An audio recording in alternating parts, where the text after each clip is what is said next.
How to change the context group ringtone sound on the Samsung Galaxy S25 series.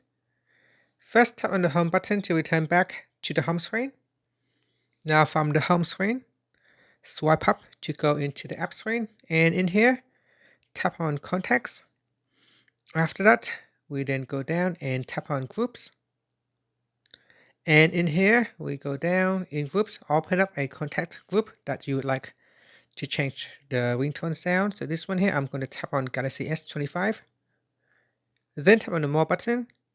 And from the pop-up, tap on edit group. Next, at the top here, tap on group ringtone. And from the list here, you can select a new ringtone.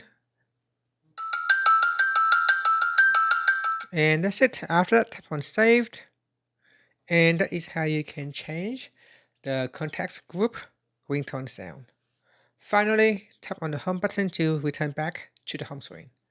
Thank you for watching this video. Please like and subscribe to my channel for more videos.